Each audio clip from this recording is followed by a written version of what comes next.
සරණයි පින්වත් ඔබ හැමදෙනාටම.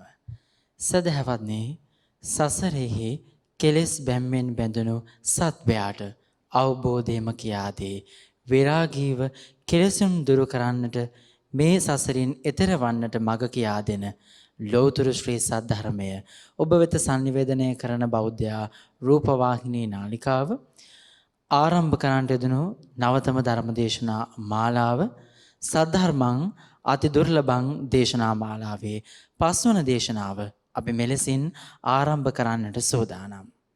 දේශනාව පවත්වන පූජනීය පන්නල ධම්මේශ්වර ස්වාමින් වහන්සේ අපි හැමදෙනාම සාදු නාද පවත්වමින් පිළිගනිමු. සාදු සාදු සාදු. අද දේශනාවට දායකත්වයේ ධර්මයෙන් කටයුතු කරන්නේ ඕස්ට්‍රේලියාවේ මෙල්බර්න් නුවර පදිංචි W හේමචන්ද්‍ර මහත්මයා සහ සුමනා හේමචන්ද්‍ර මහත්මිය ප්‍රධාන ඒ පවුලේ පින්වතුන්.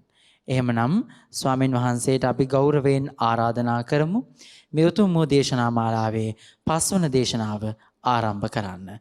අවසරයි අපේ හාමුදුරුවනේ. සාදු සාදු සාදු.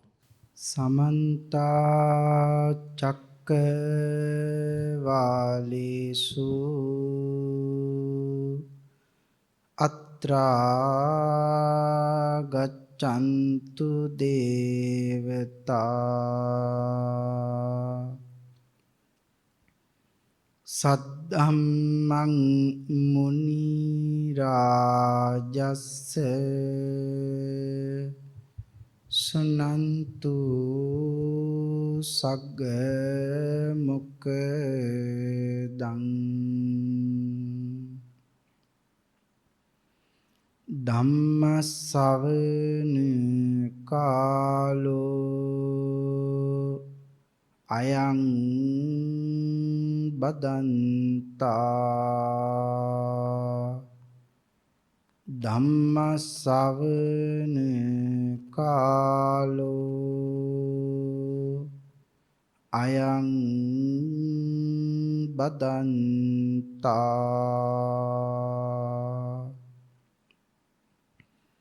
සද්ධම්ම ශ්‍රවණ කාලෝ අයං බදන්තා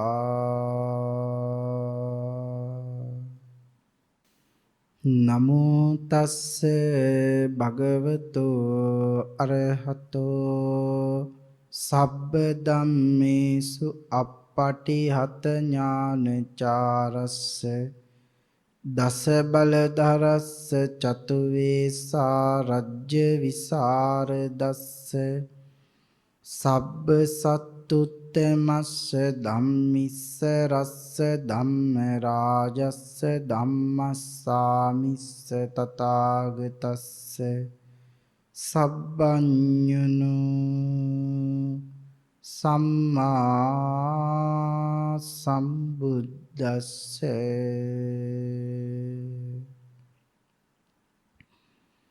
නමෝ තස්ස භගවතෝ අරහතෝ සබ්බ ධම්මේසු අප්පටිහත ඥානචාරස්ස දස බලධරස්ස චතු වේසා රජ්‍ය විසරදස්ස සබ්බ සත්තුත්තමස්ස ධම්මිස්ස රස්ස ධම්ම රාජස්ස ධම්මස්සාමිස්ස තථාගතස්ස සබ්බඤුනෝ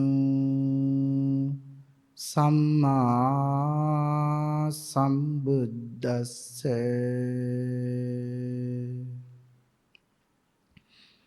නමෝ තස්ස භගවතෝ අරහතෝ සබ්බ ධම්මේසු අප්පටිහත ඥානචාරස්ස දස බලධරස්ස චතු වේසා රජ්‍ය විසරදස්ස සබ්බ සත්තුත්තමස්ස ධම්මිස්ස රස්ස ධම්ම රාජස්ස ධම්මස්සාමිස්ස තථාගතස්ස සබ්බඤුනෝ සම්මා සම්බුද්දස්ස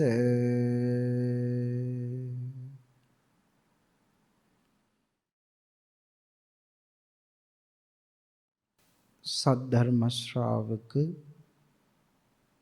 කාරුණික ගුණගරුක සත්පුරුෂ බෞද්ධ පින්නතුනි බොහෝම ශ්‍රද්ධාවෙන් යුතුව මේ පින්වත් පිරිස සැදී පැහැදී සූදානම් වෙන්නේ තථාගත ශාන්තිනායක සම්මා සම්බුදු රජාණන් වහන්සේ විසින් ලෝක සත්වයින් පිළිබඳ අනන්ත අප්‍රමාණ කරුණාවෙන් දයාවෙන් මෛත්‍රියෙන් යුතුව අවබෝධ කොටගෙන දේශනා කොට වදාළ අති උතුම් ශ්‍රී සද්ධර්ම රත්නයෙන් අබමල් රේණුවකටත් වඩා අඩු පුංචි දහම් කොටසක් දේශනීය කරවාගෙන ධර්ම ගෞරවයේ පෙරදරි කොටගෙන දේශනාගත ධර්මයේ ශ්‍රවණය කරන්නත් එසේ ධර්ම ශ්‍රවණී කිරීමෙන් ලැබෙන අවවාද අනුශාසනා තම තමන්ගේ ජීවිතවලට එකතු කරගෙන වඩාත් නිවැරදි ඊ타මත් ධර්මානුකූල වූ මෙලව ජීවිතයක් සකස් කරගන්නත් ධර්මානුකූල වූ නිවැරදි වූ මෙලව ජීවිතයක් තුළින් පරලොව සුගතිගාමී වූ ආයතික භවගාමී ජීවිතයකින් සැනසීමෙන් අති උතුම් වූ පරම පවිත්‍ර චේතනාවෙනුයි සද්ධර්ම ශ්‍රවණේ සඳහා සැදී පැහැදී සූදානම් වෙන්නේ. පින්තුනි මේ ලෝක ධාතුවේ පවතින සියලුම දහනයන් පරාජයට පත් කරමින් දිනන්නේ තථාගත ශ්‍රී සද්ධර්ම දානමය පින්කමයි. අපේ භාග්‍යවතුන් වහන්සේ ළඟට කෝටි ගණන් දෙවිවරුන් සමග මුළු දෙව්රම් මහ විහාරයේම බබළුවාගෙන ඉන්නේ සක්දෙව් මහ රජාණන් වහන්සේ. භාග්‍යවතුන් වහන්සේ ළඟට ඇවිත් දෑත දෝත නලල් මණ්ඩලයේ තබාගෙන දන බිම ඇනගෙන වැඳගෙන අහන්නේ මගේ ස්වාමීනි භාග්‍යවතුන් වහන්සේ මේ ලෝක ධාතුවේ තිබෙන සියලුම දහනයන් පරාජයට පත් කරමින් දිනන්නේ කොයි දානේද මගේ ස්වාමීනි? පින්තුනි සියලුම දානයන් කීවහම අපි ජීවිතේ කිසිම දවසක දැකලා නැති දාන, අහලා නැති දාන, දීලා නැති දාන, අනුමෝදන් වෙලා නැති දාන ඕන තරම් තියෙන්න පුළුවන්. ඒකයි සඳහන් කරන්නේ සියලුම දානයන් කියවහම ඔක්කොම එකතු වෙනවා. ඒකයි යහන්නේ මේ සියලුම දානයන් පරාජයට පත් කරමින් දිනන්නේ කොයි දානේද මගේ ස්වාමීනි? දෙවිඳුනි සක් දෙවිඳුනි මේ ලෝක ධාතුවේ ඇති සියලුම දානයන් පරාජයට පත් කරමින් දිනන්නේ තථාගත ශ්‍රී සද්ධර්ම දානයයි. සබ්බ දානං ධම්ම දානං ජිනාති. සියලු දන් දිනන්නේ තථාගත ශ්‍රී සද්ධර්ම දානයයි. තමන්ට විතරක් ධර්ම ශ්‍රවණය කරන්න ඕනෑතරම් පහසුකම තිබෙන වෙලාවක තනිවම ධර්ම ශ්‍රවණය නොකර ලංකාවාසී ලෝකවාසී බොහෝ පිරිසකට සංසාර සාගරයෙන් ඈතර යන්නේ ධර්මයේ දානය කරන්නේ ධර්ම දානපතියන් බවට මේ උතුම් වූ ධර්ම දේශනාව සඳහා දායකත්වයේ ලබා දෙන පින්වත් පිරිස කටයුතු සෝදානම් කරගත්තා. බෞද්ධ රූපවාහිනිය තුලින් මේ දේශනා මාලාව සද්ධම්මං අති දුර්ලභං යන මාතෘකාව යටතේ භාග්‍යවතුන් වහන්සේගේ නිර්මල වූ පර්යාප්තිය ඊටාම දුර්ලභයි. ඒ කාරණාව යටතේ ලෝකයට ධර්මයේ දානය කරන්නේ ඔබ සියලුම දෙනා ඒ සඳහා දායකත්වයේ ලැබලා දුන්නා. පින්තුනි, අපේ භාග්‍යවතුන් වහන්සේ සඳහන් කළේ සසරින් එතරටපත් වෙන්න යන සියලු දෙනා තනිවම එහිම මේ සසරින් එතරටපත් වෙන්න එපා. පුළුවන්කම තියෙනවා නම්, හැකියාව තියෙනවා නම් තව එක්කෙනෙක්ව හරි මේ සංසාර සාගරයෙන් මුදවන්න මහණෙනි කියලායි දේශනා කළේ. තනිවෙන් එහෙම එතරට යන්න එපා. තව එක්කෙනෙක්ව හරි පුළුවන්කම තියෙනවා නම් මුදවන්න. එහෙනම් එතනම හිතන්නේ අපිත් ධර්ම ශ්‍රවණය කරමින් සැනසී තව බොහෝ පිරිසක් සනසවණ්ඩයි මේ කටයුතු සෝදානම් කරගන්නේ. එහෙනම් තථාගත ශ්‍රී සද්ධර්මයේ දානය කරන පින්නතුන් වන ඔබ සියලු දෙනා කොයි තරම්නම් වාසනාවන්තයිද? දානය කරමින් දානපතියන් බවට පත් වෙමින් තමනුත් ධර්ම ශ්‍රවණය කරනවා. යම් කෙනෙක් මේ අනවරාග්‍ර සංසාර සාගරයෙන් ඈතරටපත් වෙන්න බලාපොරොත්තු වෙනවා නම් ඒ සියලුම දෙනා ඒකාන්තෙන් ධර්ම ශ්‍රවණය කළ යුතුමයි කියලයි සඳහන් කළේ. එමනම් ඔබ ධර්ම ශ්‍රවණයත් කරනවා. මේ දුර්ලභ වූ ක්ෂණ සම්පත්තියේ ගැළපීලා තියෙන මොහොතේ ඊ타ත්ම වටිනා කියන කුසල කර්ම දෙකක් මේ මොහොතේදී සිද්ධ කරගන්නවා. පින්තුනි, භාග්‍යවතුන් වහන්සේ දේශනා කරපු විදිහටම ධර්ම ශ්‍රවණය කරන්න ඕනේ යන බව දැන් මනාව අපි දන්නවා. භාග්‍යවතුන් වහන්සේ අනීවරණ කියන සූත්‍රයෙන් පැහැදිලි කළා ධර්ම ශ්‍රවණය කරන ලොකු කුඩා හැම කෙනෙක්ම මහත් වූ බලාපොරොත්තුවක් හදවතේ තියාගෙනම ධර්ම ශ්‍රවණය කරන්න ඕනේ. බණ අහන ලොකු කුඩා හැම කෙනෙක් ළඟම මහත් වූ බලාපොරොත්තුවක් හිතේ තියෙන්න ඕනේ. එහෙම කියනකොට අපට හිතෙන්නත් ඕනේ මෙච්චර කාලයක් අපි බණ ඇහුවා. ඔය කියන විදිහේ මහත් වූ බලාපොරොත්තුවක් අපේ හිතේ තිබ්බද? ආන්ගේ ප්‍රශ්නේ අපි අපේ හිතෙන් ඇහුවොත් අපේ හදවත කෑ ගහලා විලාප තියලා මොකක් නම් කියයිද? උඹ භාග්‍යවතුන් වහන්සේ දේශනා කරපු විදිහටම ජීවත් වුණේ නේ?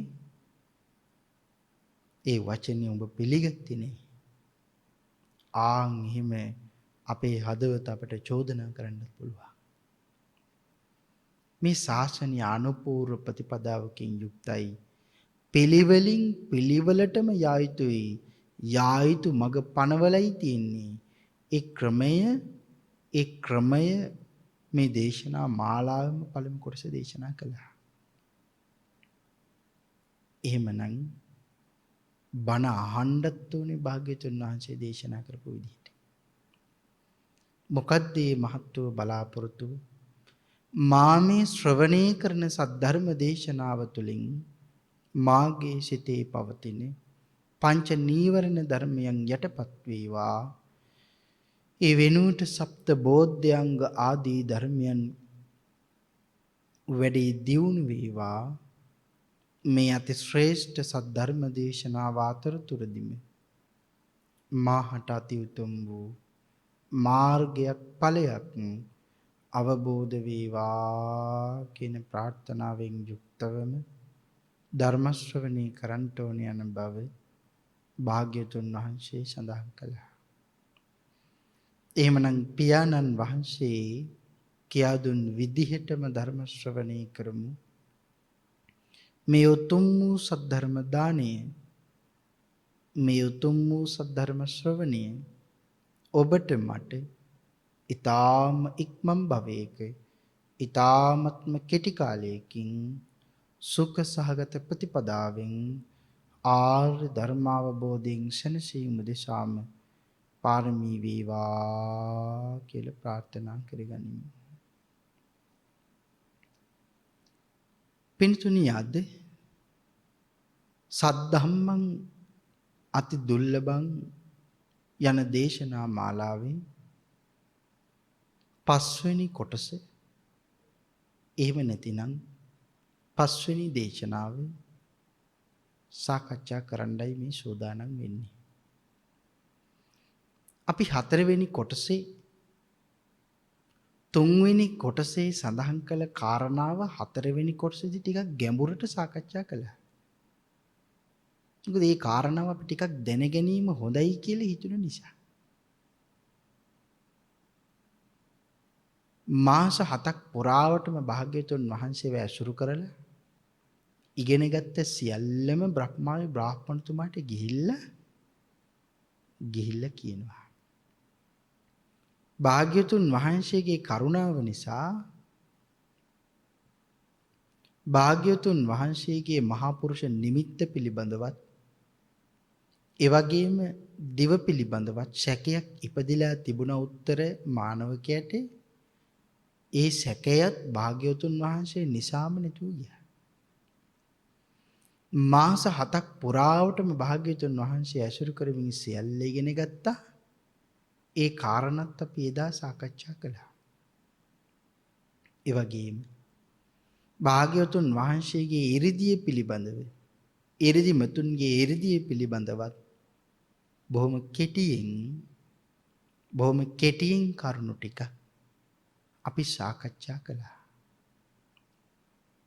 අද අපි සාකච්ඡා කරන්න සූදානම් වෙන්නේ බ්‍රහ්මායු බ්‍රාහ්මණතුමාව මාස 7කින් පස්සේ උත්තර මානවකයා හම්බෙන්න එනවා. යම් තැනකද ඉන්නේ, ඉතින්ට එනවා. ආපුහාම බ්‍රහ්මායු බ්‍රාහ්මණතුමා අහනවනි, පුතේ සැබෑවටම බවත් ගෞතමයන් වහන්සේ පිළිබඳව පවතින හතර දිසාවෙම, සිව් දිසාවෙම, දස දිසාවෙම පැතිරියන කීර්තිය සැබෑවක්ද පුතේ? බවත් ගෞතමයන් වහන්සේ සැබෑවටම සම්මා සම්බුද්ධත්වයේ ලබාගෙනද ඉන්නේ? මේ කාරණා අහනකොට එහෙමයි ගුරුතුමනි, එහෙමයි. සැබෑවටම බවත් ගෞතමයන් වහන්සේ සම්මා සම්බුද්ධත්වයේ ලබාගෙන ඉන්නේ. උන්වහන්සේ අනන්ත ගුණ සමුදායකින් යුක්තයි. උන්වහන්සේ දෙතිස් මහ පුරුෂ ලක්ෂණයන් සියල්ලෙන්ම සම්පූර්ණයි. එහෙම කාරණා මතක් කරලා බුදු ගුණ කාරණා සඳහන් කරනවා. පස්වෙනි කොටසින් අපි අද දෙතිස් මහ පුරුෂ ලක්ෂණයන් පිළිබඳව කෙටියෙන් සාකච්ඡා කරමු. පින්තුනි, මොනවද මේ දෙතිස් මහ පුරුෂ ලක්ෂණ? සුප්පතිට්ඨිත පාදෝ, ඊ타මත්ම මනාකොට සම්මා සම්බුදු පියාණන් වහන්සේගේ ශ්‍රී පාදයන් පිහිටලයි තියෙන්නේ. සුප්පතිට්ඨිත පාදෝ, මනාකොට පිහිටි පාදයන්ගෙන් යුක්තයි භාග්‍යවතුන් වහන්සේ. පාද තල චක්ක ලක්ෂණං දෙවෙනි මහ පුරුෂ ලක්ෂණي. පාද තලයේ පිහිටි චක්‍ර ලක්ෂණ ඇත්තේ වෙයි. මේ කාරණා අපට තියෙන කාරණාද? අපට තියෙන නැති කාරණාද? අපට නැති කාරණා. සාමාන්‍ය ඔබට මට පිහිටන්නේ නෑ මේවා. ඊළඟ තුන්වෙනි කාරණාව, තුන්වෙනි මහා පුරුෂ ලක්ෂණේ ආයත පන්හි. ඒ කියන්නේ දික් වූ විලුඹින් යුක්ත වූයේ වෙයි. භාග්‍යවතුන් වහන්සේගේ විලුඹ පාදයේ යට තියෙන විලුඹ දිගයි. ඒකයි මේ ආයත පන්හි කියලා කියන්නේ. හතරවෙනි මහා පුරුෂ ලක්ෂණය දීගංගුලි. ඒ කියන්නේ දික් වූ ඇඟිලි වලින් යුක්ත වූයේ වෙයි. භාග්‍යතුන් වහන්සේගේ ඇඟිලි දිගයි. මුදු තලුණ හත්ත පාදෝ. ඒ කියන්නේ මෘදු වූ තරුණ වූ අතුල් පතුල් ඇත්තේ වෙයි. හත්ත පාදෝ, හත්ත කියන්නේ අත්වලට, පාදෝ කියන්නේ ශ්‍රී පාද යුග්මයට. එහෙනම් මෘදු වූ තරුණ වූ අතුල් පතුල් වලින් භාග්‍යතුන් වහන්සේ යුක්තයි. ජාල හත්ත පාදෝ. දැල් කවුලුවකට බඳු සම වූ ඇඟිලි හා අත්පා ඇත්තේ වෙයි. උස්සංක පාදෝ. පිරුණා වූ ගොප්මස ඇති පා ඇත්තේ වෙයි. ඒනි ජංගෝ. ඒනි ජංගෝ කියන්නේ සඳහන් කරනවා ඕලු මුවන්ගේ මෙන් කෙන්ඩා ඇත්තේ වෙයි. පිරිපුන් සම්පූර්ණ වූ කෙන්ඩා ඇත්තේ වෙයි.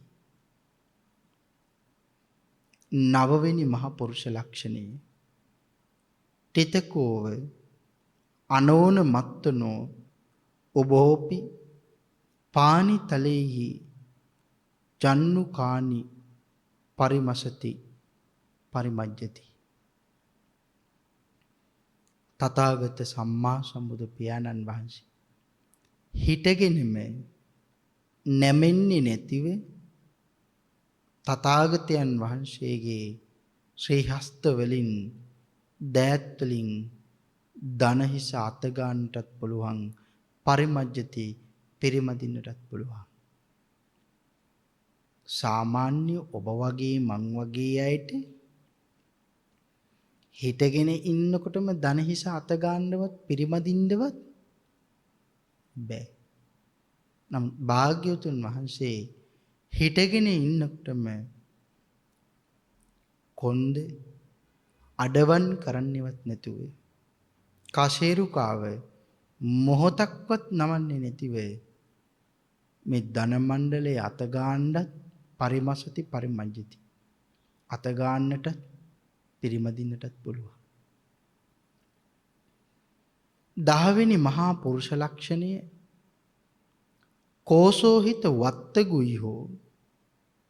ඒ කියන්නේ කෝෂය තුල සැඟවුණු පුරුෂ නිමිත්ත ඇත්තේ වෙයි. රත්තරන් පියුම් ගැබක් ඇතුලේ තියෙනවා වගේ සම්මා සම්බුදු පියාණන් වහන්සේගේ මේ මහ පුරුෂ ව්‍යංජනී පිහිටලා තියෙන්නේ. 11 වෙනි මහා පුරුෂ ලක්ෂණය සුවන්න වන්නෝ.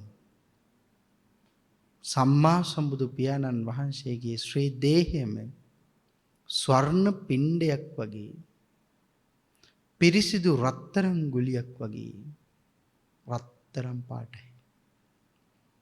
රත්තරන් වලට වෙන පාටක් කලවම් වුණොත්, වෙන ද්‍රව්‍යයක් කලවම් වුණොත් හැබැයි රත්තරන් ස්වභාවයේ තියෙන වටිනාකම නැතු වෙනවා. ඒ රත්තරන් වල තියෙන වර්ණේ පවා අඩු වෙලා යනවා. වටිනාකම අඩු වෙනවා, වර්ණය අඩු වෙනවා, බොහෝ සෙයින් හැම දෙයක්ම අඩු වෙලා යනවා. නමුත් සඳහන් කරන පිරිසිදු රත්තරන් කොයි තරම් ලස්සනයිද? ආන්ගේ තරම් භාග්‍යවතුන් වහන්සේගේ ශ්‍රී දේහයේ රත්තරන් පාටින්, රන්වන් පාටින් බැබලෙනවා හුඟක් ලස්සනයි කියලා. සුකුමච්චවි 12 වෙනි මහ පුරුෂ ලක්ෂණය. මොකද්ද මේ සුකුමච්චවි කියන්නේ? සියුම් වූ හම ඇත්තේ වෙයි. සියුම් වූ සම භාග්‍යතුන් වහන්සේට පිහිටලා තියෙනවා. ඊ타ත්ම සියුම්. ඊළඟට සඳහන් කරනවා 13 වෙනි මහ පුරුෂ ලක්ෂණය. ඒකේක ලෝමෝ එක ලොම් ඇත්තේ වෙයි. එක තැනක තියෙන්නේ ලොම් එකයි. නැතුව දෙකක් එහෙම තුනක් එහෙම නෙවෙයි. ඔබ වාගේ මං වාගේ අයගේ ඒ අතුල් පතුල් වල ලොම් පිහිටනකොට ඒ ලෝම රෝම පිහිටලා තියෙන්නේ එක්ක දෙකක් තියෙනවා එක්ක තුනක් තියෙනවා ළඟින් ළඟ එහෙම පිහිටලා තියෙනවා. හැබැයි සඳහන් කරනවා සම්මා සම්බුදු පියාණන් වහන්සේගේ එහෙම නෙවෙයි. ඒකේක ලෝමෝ එක ලොම් ඇත්තේ වෙයි. හිතන්නකො කොයි තරම් රූප ස්වභාවයක් භාග්‍යතුන් වහන්සේගේ තිබුණාද? කොයි තරම් ලස්සනයිද? අපිට හිතාගන්නවත් නම් බෑ. හිතලා ඉවර කරන්නත් බෑ. මෙහෙම කිව්වටත් මදි. දකින්නම හිතෙන්නේ නැද්ද අපි කාටවත්? දකින්නම හිතෙනවා. හැබැයි ඔබට හිතෙනවද මීට කලින් සංසාරයේ ඇවිදගෙන ඉන ආත්ම වාරවල වලදී අපි භාග්‍යවතුන් වහන්සේලාව දැකලා නැතුව ඇති කියලා? හුඟක් දීර්ඝ සසරකයි අපි ඇවිදගෙන ආවේ. අපි දැකලා ඇති. උන්වහන්සේලාගේ වචනේට අකී කරුණ නිසා අපි තවමත් මේ සසරේ ඇවිදිනවා. එහෙනම් 13 වෙනි මහ පුරුෂ ලක්ෂණේ ඒකේක ලෝමෝ එක ලොම් ඇත්තේ වෙයි. 14 වෙනි මහ පුරුෂ ලක්ෂණය උද්ධග්ග ලෝමෝ. උද්ධග්ග ලෝමෝ කියන්නේ උඩුකුරුව පිහිටි ලෝම ඇත්තේ වෙයි. ඒ ලෝම දකුණට බර වෙලා උඩුකුරුව පිහිටලා තමයි තියෙන්නේ.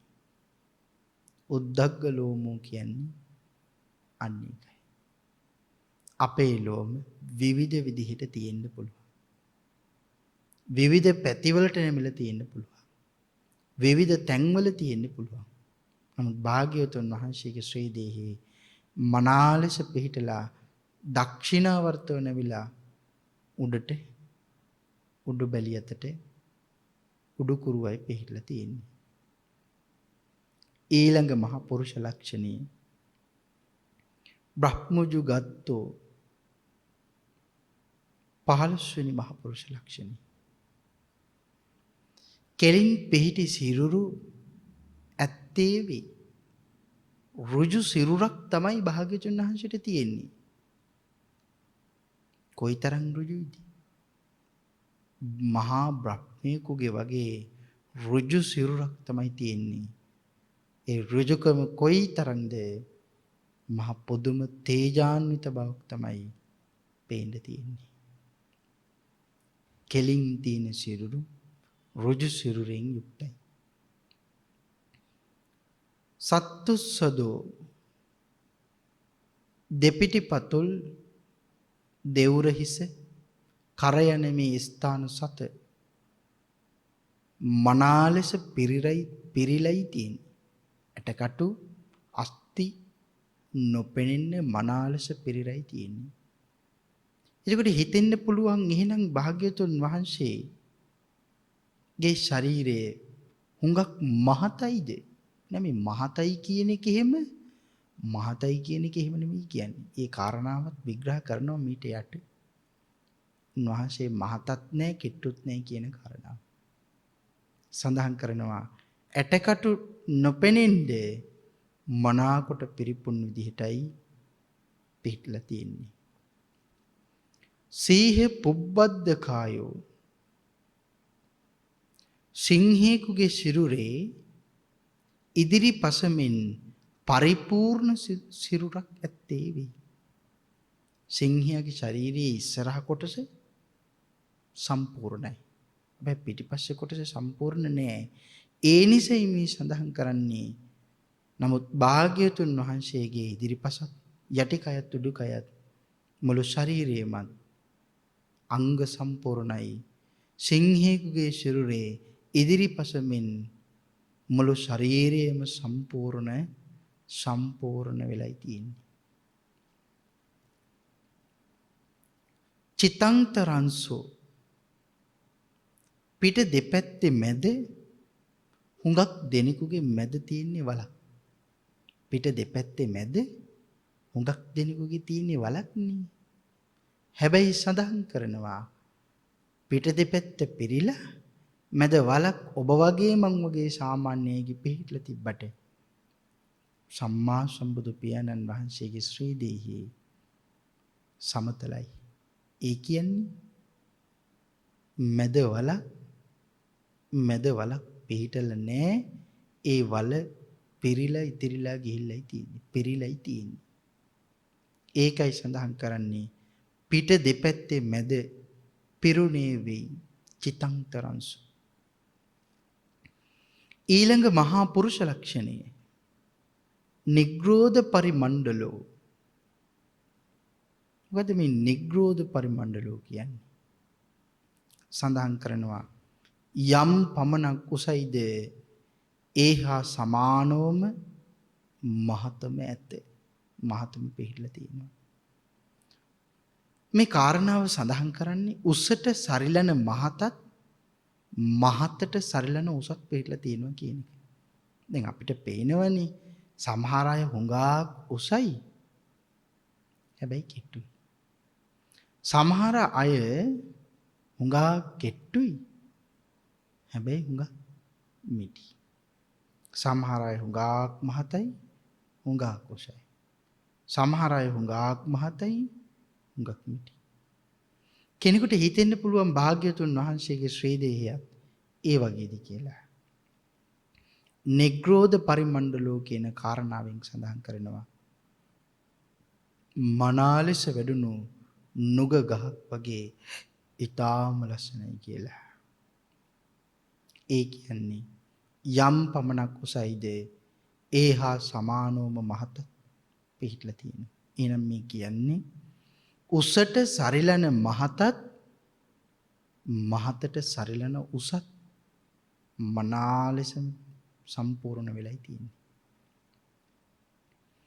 ඊළඟට සඳහන් කරනවා 20 වෙනි මහ පුරුෂ ලක්ෂණය සමවට්ටක්ඛන්தோ.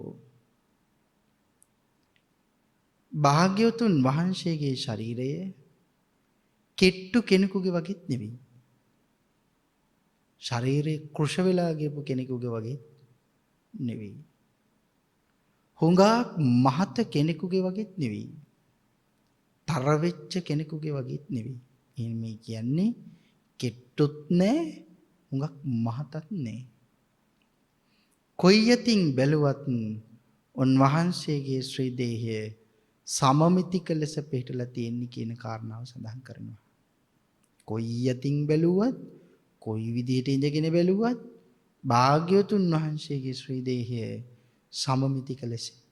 සමමිතික ලෙස පිහිටලා තියෙන්නේ කියන කාරණාවයි මේ සඳහන් කරන්නේ. සමවට්ටක්ඛන්தோ. රසග්ග සග්ගී සඳහන් කරනවා සම්පූර්ණ වූ රසනහරින් යුක්ත වූ වේවි. උදාහරණයක් සඳහන් කළොත් තල ඇටයක් පැලඳුවොත් සියලු රසනහරයන් පුරාවට මේ තල ඇටයේ තියෙන රසය දිවි යනවා. අපිට ආහාර කොයිතරම් මේ කුස පුරවන්න ඕන කරනවද? භාග්‍යතුන් වහන්සේට අවශ්‍ය නම් තල ඇටයක් පමණ ප්‍රමාණයක පුංචි තරම් ආහාරයකින් තල ඇටයකින් උනත් යැපෙන්න පුළුවන්.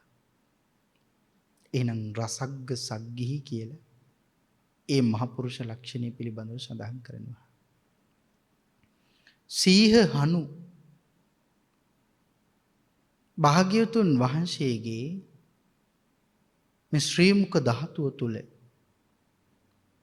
උඩ යට මේ හකු දෙක මනාලස පිහිටලයි තියෙන්නේ.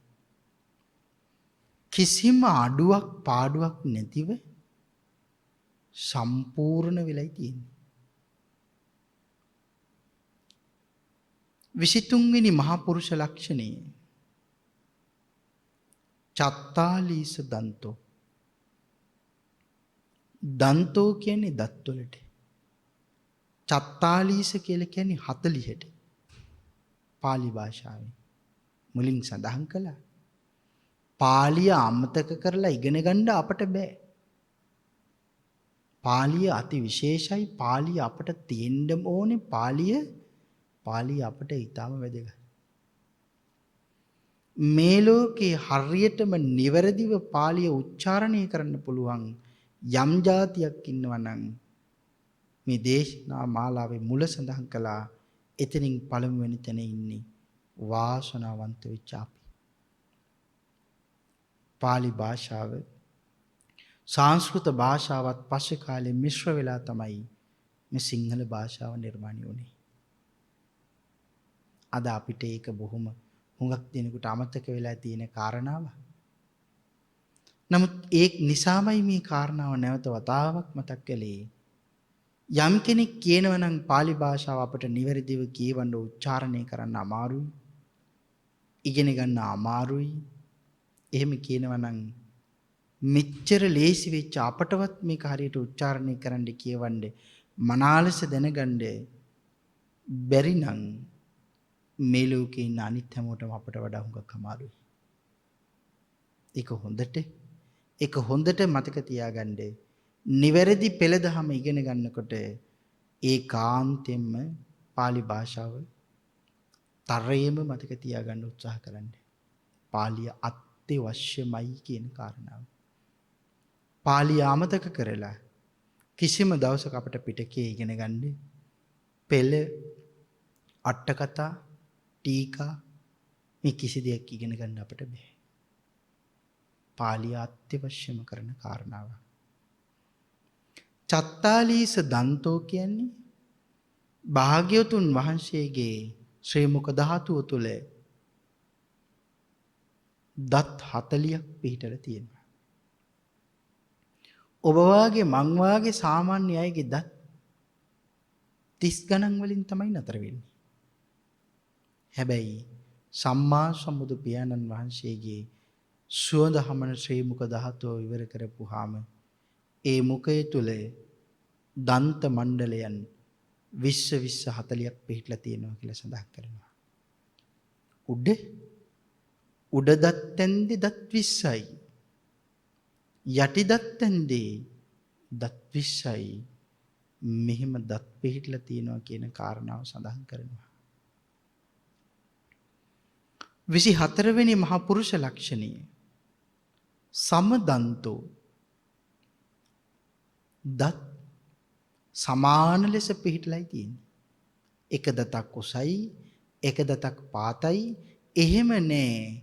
සියලුම දත් සමාන ලෙස භාග්‍යවතුන් වහන්සේගේ ශ්‍රී මුඛය තුල පිහිටලයි තියෙන්නේ. හිතන්නකෝ කොයි තරම් පහසුවක් උන්වහන්සේගේ මුඛය තුල විතරක් තියෙනවද?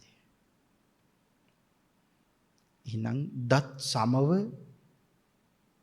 පිහිටියේ වෙයි. 25 වෙනි මහ පුරුෂ ලක්ෂණය අවිරල දන්තෝ. දෙලිසෙන ඊටමත් සුදු පැහැයෙන් යුක්ත දත් ඇත්තේ වෙයි.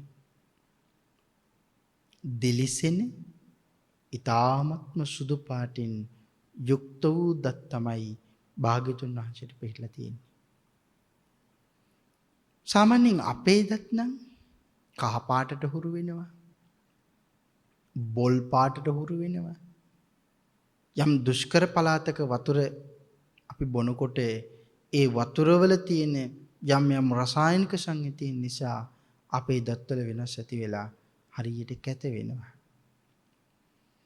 දන්ත මණ්ඩලයේ විවර කරලා වෙන කෙනෙක් එක කතා කළොත් සමහර වෙලාවට අපේ දත් කැතයි නම් අපිටම ලැජ්ජ හිතෙනවා, hina වෙන්න හිතෙන්නේ නැහැ.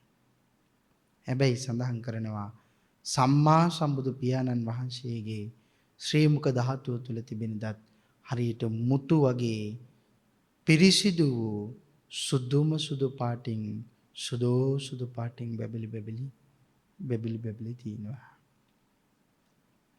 එහෙනම් ඒ සඳහන් කළේ 25 වෙනි මහ පුරුෂ ලක්ෂණය අවිරල දන්තෝ.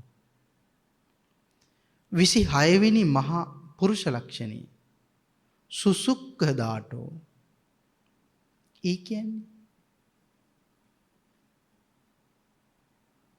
අවිරල දන්තෝ කියන කාරණාවෙන් සඳහන් කරන්නේ ඒ දත් අතර හිඩැස් නැහැ. ඒ දත් අතර සමව පිහිටි දත් අතර කිසිම හිඩතක් නැහැ. සිදුරක් නැහැ. බත් ඇටයක්වත් වෑංජන ටිකක්වත් ඉතිරි වෙන්න පුළුවන්කමක් නැහැ. ඒ අවිරල දන්තෝ කියන මහ පුරුෂ ලක්ෂණය. සුසුක්ඛ ධාතෝ. සුසුක්ඛ ධාතෝ කියන මහ පුරුෂ ලක්ෂණයෙන් සඳහන් කරනවා දිලිසෙන ඊතා සුදු පැහැයෙන් යුක්ත වූ දත් ඇත්තේ වේ. 27 වෙනි මහා පුරුෂ ලක්ෂණේ පහූත ජීවහෝ මෘදු ඒ වගේම දික් වූ ඒ වගේම පළල් වූ දිව ඇත්තේ වේ. මෘදු දික් වූ පළල් වූ ජීවහයක් තමයි භාග්‍යවතුන් වහන්සේගේ ශ්‍රී මුඛේ පිහිටලා තියෙන්නේ. ඊළඟ මහා පුරුෂ ලක්ෂණය බ්‍රහ්මස්සරෝ. මහා බ්‍රහ්මයාගේ මෙන් හඬ ඇත්තේ වෙයි. මේ කාරණාව දිගට අපි ඉදිරියට සාකච්ඡා කරනවා. අෂ්ටාංග සමූපේත බ්‍රහ්මස්වරයෙන් යුක්තයි භාග්‍යවතුන් වහන්සේ. උන්වහන්සේගේ හඬ කුරවි කෙවිල්ලකගේ වගේ ඊ타ත්ම මිහිරි. ඊ타ත්ම ලස්සනයි. ඊ타ත්ම මනෝඥයි.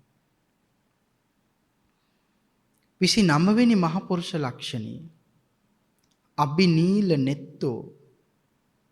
අබිනීල වූ නිල් නෙත් ඇත්තේ වෙයි. අබිනීල වූ නෙත් ඇත්තේ වෙයි.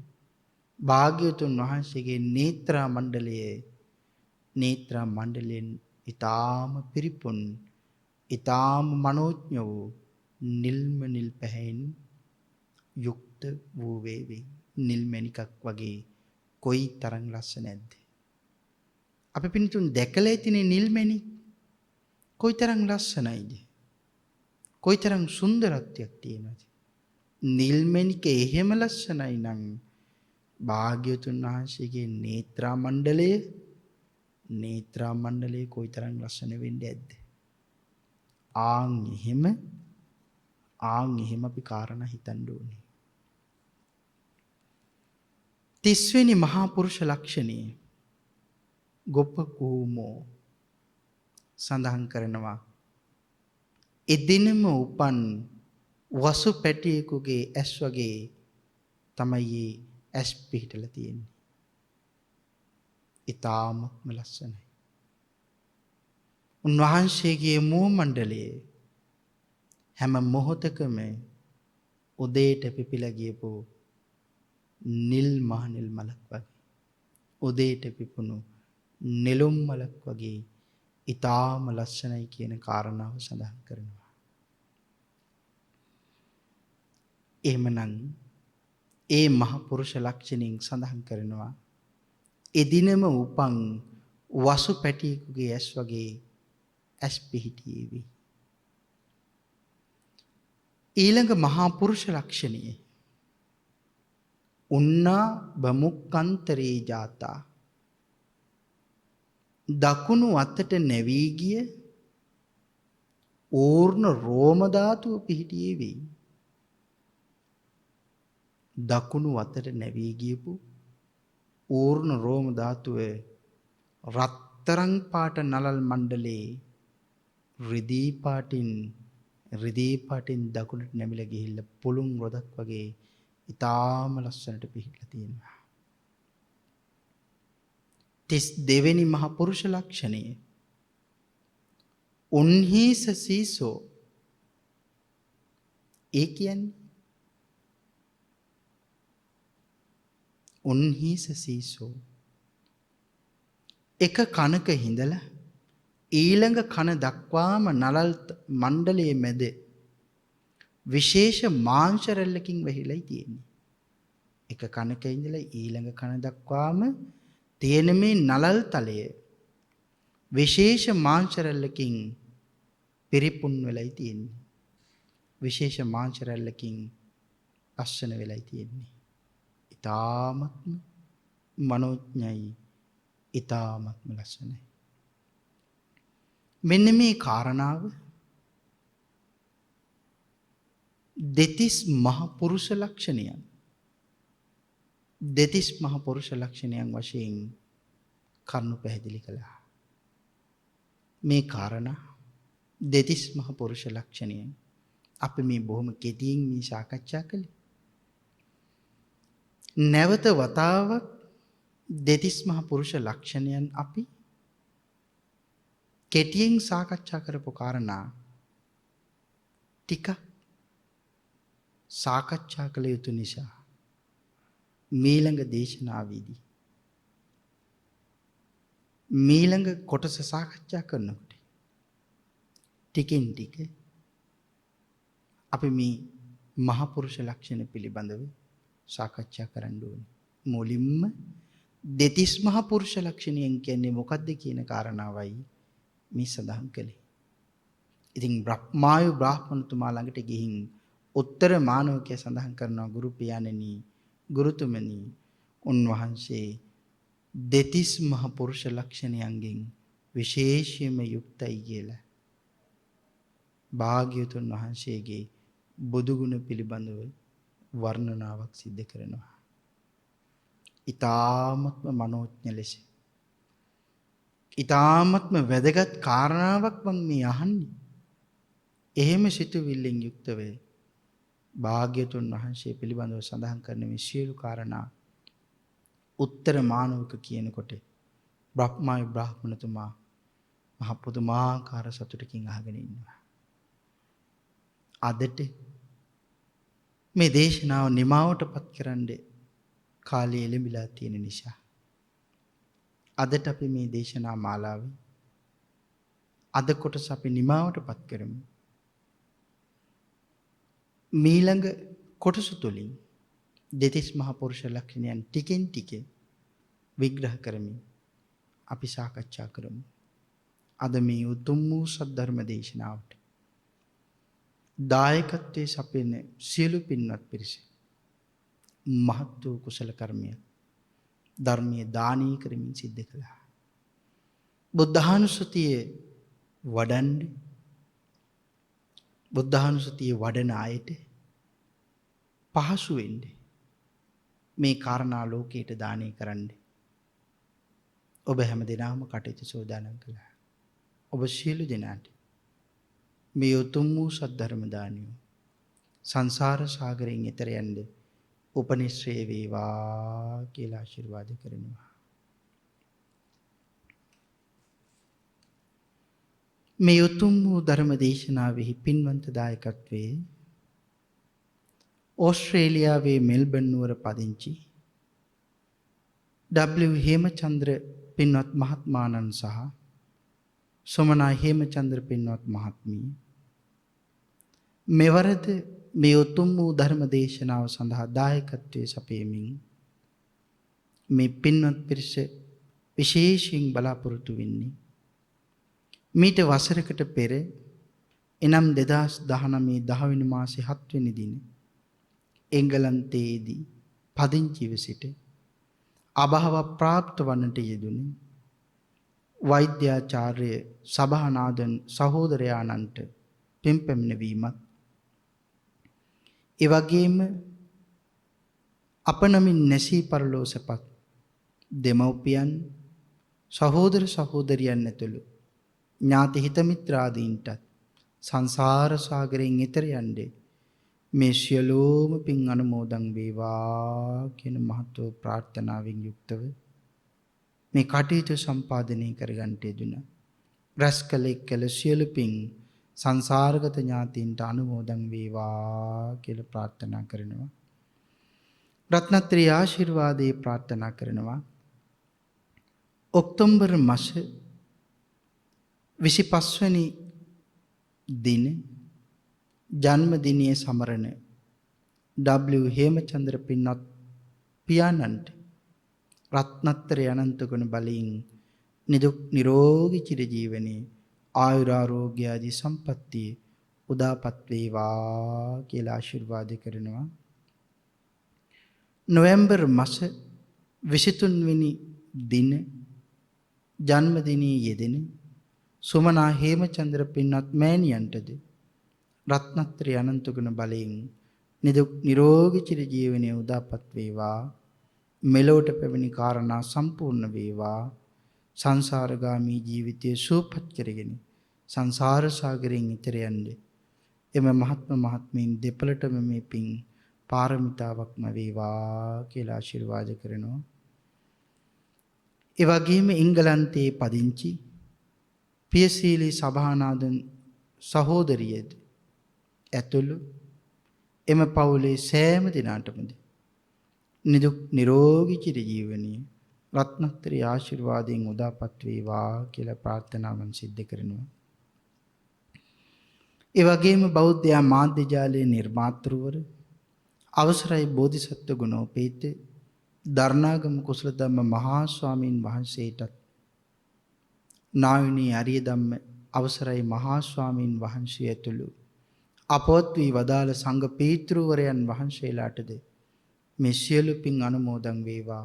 උන්වහන්සේලා ප්‍රාර්ථනීය බෝධියකින් සංසාර සාගරයෙන් එතරටපත් වේවා කියලා පින් අනුමෝදන් කරනවා. බෞද්ධ මාධ්‍ය ජාලයේ වර්තමාන අධ්‍යක්ෂක අවසරයි බොරලන්දේ වජිරඥාන මහා ස්වාමින් වහන්සේටත් රටට දැයට නිර්මල වූ පර්‍යාප්තිය දානී කරන්න වෙහෙසෙන්නේ බෞද්ධ කාර්ය මණ්ඩලයේ සෑම සිළු දිනාටම මේ සියලුම පින් අනුමෝදන් වේවා කියලා ප්‍රාර්ථනාවන් සිද්ධ කරනවා. මුළු මහත් ලෝක ධාතුව පුරාවටම පැතිරී තිබෙන වසංගත තත්වයෙන් මුළු මහත් ලෝක ධාතුවම සුවපත් වේවා, නිදුක් වේවා, නිරෝගී වේවා කියලා ප්‍රාර්ථනා කරනවා. ත්‍රිවිධ හමුදාවට, පොලිසියට, රණවිරුවන්ට, සෞඛ්‍ය කාර්යාංශයේ හැම දිනාටම මේ සියලුම පින්පෙත් අනුමෝදන් වේවා කියලා ප්‍රාර්ථනාවන් සිද්ධ කරනවා. ධර්ම දේශකයන්න් වහන්සේට පින් පමුණුවනවා. මාහට අනුමෝදන් කළ සියලු පින්දහම් මා පැවිදි භූමියට පත් කළ ගුරු දෙගුරුන්ට ධර්ම මාර්ගයේ කියා දුන් අවසරයි පරම පූජනීය කෝරළයාගම සරණතිස්ස මගේ පින්තුන් වහන්සේටද මේ සියලුම පින්දහම් අනුමෝදන් වේවා කියලා ප්‍රාර්ථනා කරනවා. පින් අනුමෝදන් කළ හැම දිනාටම පින් අනුමෝදන් වේවා. රත්නත්‍රි ආශිර්වාදේ ප්‍රාර්ථනා කළ සියලුම දිනාට රත්නත්‍රි ආශිර්වාදේ උදාපත් වේවා. සම්මාදිට්ඨිගත බ්‍රහ්ම රාජීන් දිව්‍ය රාජීන් වහන්සේලාටද මේ සියලුම පින් අනුමෝදන් වේවා. ඊ타ත්ම ඉක්මන් භවයක ඊ타ත්ම කෙටි කාලයකින් සුඛ සහගත ප්‍රතිපදාවෙන් ආර්ය ධර්ම අවබෝධයෙන් සැනසීම දෙසාම මේ උතුම් වූ ධර්ම දානය මේ උතුම් වූ සද්ධර්ම ශ්‍රවණය ඔබට මට පාරමී ධර්මයන් බවටම පත් වේවා කියලා ප්‍රාර්ථනා කරමු. ආකාශට්ඨා චුම්මට්ඨා දීවානාගා මහිද්దికා පුඤ්ඤන්තං අනුමෝදිත්වා චිරන් රක්ඛන්තු ලෝක ශාසනං දේවෝ වස්සතු කාලේන සස්්‍ය සම්පatti හෝතු ච පීතෝ භවතු ලෝකෝ ච රාජා භවතු ධම්මිකෝ.